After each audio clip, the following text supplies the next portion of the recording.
again. Thank you for coming back. I think I'm gonna make this one of my story time videos because I might ramble on about this a little bit tonight. The one thing that I wanted to talk about was the black situation. And I'm gonna try and encompass the whole situation. And I'm gonna relate it to a situation that I'm in right now. As you guys know, I was a professional tennis coach. And I also was a professional tennis player. And I also was one of the top ranked juniors in the nation before I went off to college and became an All-American. But anyway, the one thing that I've seen over the years, which has been pretty amazing to me, like I used to listen to people talk about like the Willie Lynch papers, right? And I would say, yeah, I can see that going on. I can see it. You know what I mean? But I really didn't see it in my life as much until I started reaching for higher goals. You know what I mean? I think a lot of my family and a lot of my friends too, they were on the borderline of turning into haters. You see what I mean? Because they were like, God, this dude has done so fucking much. I feel a little bit uncomfortable around him. I could sense it. I could sense it with some of my friends. Like, it was like, kind of like, always like a competition. You see what I mean? And with me, growing up the way I did, I was always a star. I was always a star. I was a star at football, baseball, and tennis. I got my first scholarship offer, believe it or not, I got when I was 13 years old. And I'm telling you guys this for a reason. I'm not telling you this so that you can be like, oh, he's this, he's all that. No, not at all. Not at all. Those accomplishments that I just named off are just a few of the things that I've done in life. And what I didn't realize when I was younger was that my dad, what he was doing was he put all of his focus and energy into what I was doing, with the whole tennis and everything. And when I really started winning a lot, what he started doing was he would call the family. He would call my family, and he'd be like, "Hey, I just won another tournament," and just going on and on about it. And as time progressed, it got worse because, I wouldn't say it got worse. It got worse for them, but it was like almost like every weekend, my dad would start calling,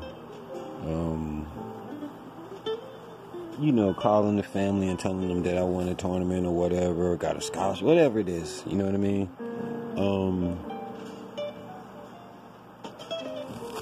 Yeah, you gotta realize these parents that he was calling, even though they're in my family, right? They had kids too. And this goes back to the whole competition thing. It's almost like you can't even tell black people that you're doing well.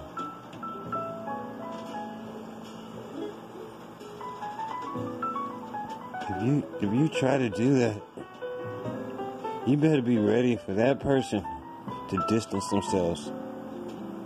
That's the way black people are.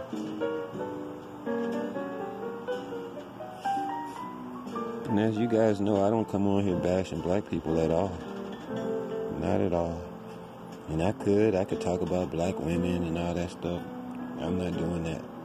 I'm talking about a larger scale picture on like what's really going on with us. And like why we kill each other. A lot of the times, you know what? People, black people especially, kill each other. Because you don't hear about Asians doing it. You don't hear about Mexican people doing it. You really don't hear about white people doing it. It's black people. When we get up, we always trying to tear each other down. And you know why that is? Well, like I said in the beginning, it goes back to the Willie Lynch papers on a deeper level. Because, see, Willie Lynch didn't know that black people was going to come up like we have. You see what I mean? And so, what he did was he set something in motion that was supposed to last during slavery, or I guess they probably thought it would never end. You see what I mean? And now that we have success, we've reached success. Instead of us competing against ourselves, you see what I mean? That's how you become a champion. That's how you become a winner at life. You have to set extremely high goals for yourself. Don't look at other people and say, well, I want to be as good as him. No, you be as good as you can be. And then that would take all the competition out of everything.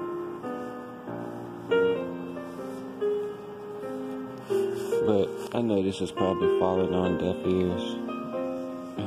Or not many ears at all. You know, now I can get on here and act a fool, right? I get 1 million views off of that stuff. But when I put this title up, I'll probably get 2 or 3 views. You know. So now, after all this time in life, I've done so much stuff. I'm a day trader now, which is a foreign word, or 2 foreign words for black people. And just like tennis is. And just mentioning that to the people. They say you shouldn't tell people, like, what you're doing, or tell people your dreams. I don't believe that.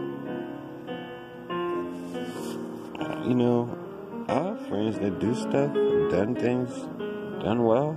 I don't care if they call me up and tell me how they're doing. That has nothing to do with me. You know what I'm saying? If they doing well, great. You know, I'm cool with that. I've had friends that have gone past me financially. Hey, I don't have anything against them. Thing is, though, when I started mentioning how much money I would make being a day trader, they did care. My family cared. And they cared in the wrong way. And it's just sad to watch. It's really sad to watch. And you know, you got these kids out here, they're killing people. A lot of that is because they're not looking at themselves and trying to improve themselves. They're trying to be somebody else. That's why rap works. The rap music today is feeding off of that. It's feeding off the competition that we had on the plantation. We still seeking master's approval.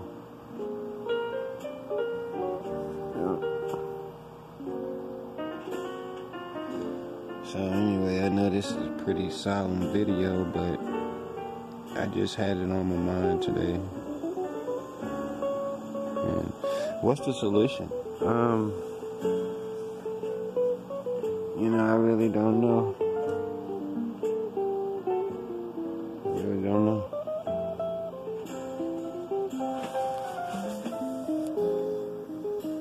really don't know.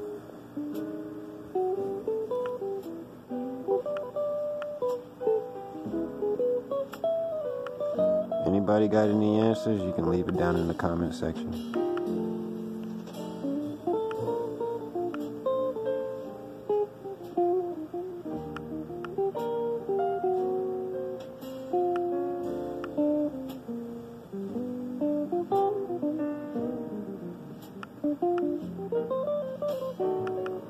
Yeah, I'm out of here.